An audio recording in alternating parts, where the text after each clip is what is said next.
This is Ryan Finkelstein, host of Locked On Mets, and I'm going to tell you about the journey Pete Alonso went through to go from a defensive liability to being a potential Gold Glove winner.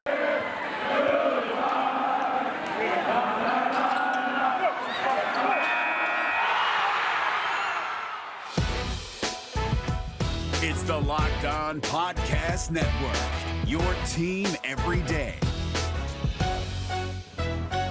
You are Locked On Mets, your daily New York Mets podcast. Part of the Locked On Podcast Network, your team every day.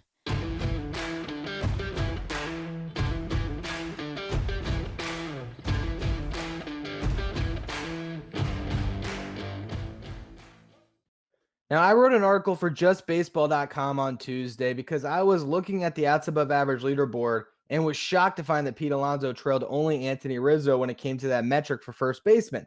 How could this be possible?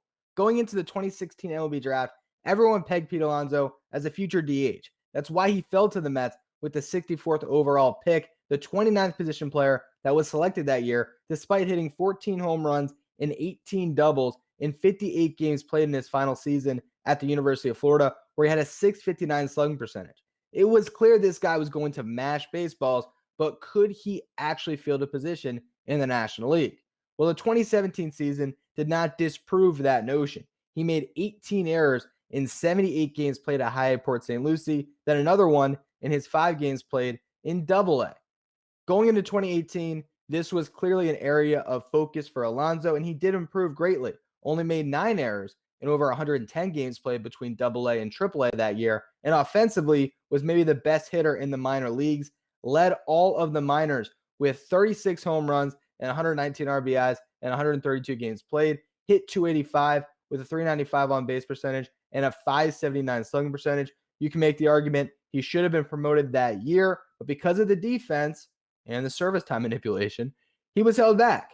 So Pete Alonso did not get to make his MLB debut until 2019, but there was the groundwork laid that he could win a job at a camp. He did just that, but the Mets were planning on having Dominic Smith on the roster as well, so that after 7 or 8 innings, they can go to a late inning replacement because Alonso's defense was still considered that poor.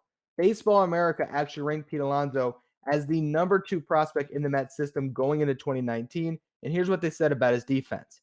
Defense is Alonso's bugaboo and has become his developmental focal point. Hard hands and limited mobility at first base turn some routine plays into adventures, but he scoops throws from infielders well. He must keep working to become even adequate defensively. Even adequate defensively, they say. Well, in his first year, he was that, worth 1 defensive run saved and over 1,328 innings played at first base. They allowed him to play full games by the end of the year. He had earned that trust.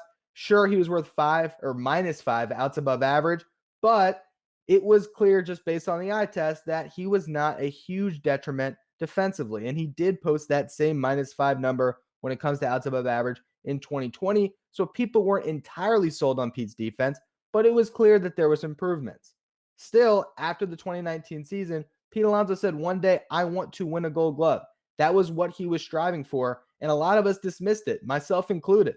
Well, this year, Pete Alonso is a legitimate candidate. I'm not saying he's going to win it, but he's got a case. Through 108 games played and 873 innings, Pete Alonso was worth 2 defensive runs saved and 3 outs above average. Now, again, it was right behind Anthony Rizzo, who was at 7 outs above average, but Rizzo was just traded to the Yankees. So now the best first baseman in baseball belongs in the American League, which opens a door for Pete Alonso in the National League. Now, what is Pete's strength as a first baseman? Always been good around the bag, has good footwork, has found a way to be a very good receiver over there. He's 6'3", a big target for those infielders. But really now, where he is just elite is guarding the hell out of that first baseline. When it comes to outs above average to a first baseman's left, Pete Alonso is worth 4 outs above average, the best mark in the game. He is incredible, getting off his feet, making those diving stops right down that first baseline, and that is a big reason for his success. But overall, whether he wins a Gold Glove or not, Pete Alonso has done something that few players are able to do.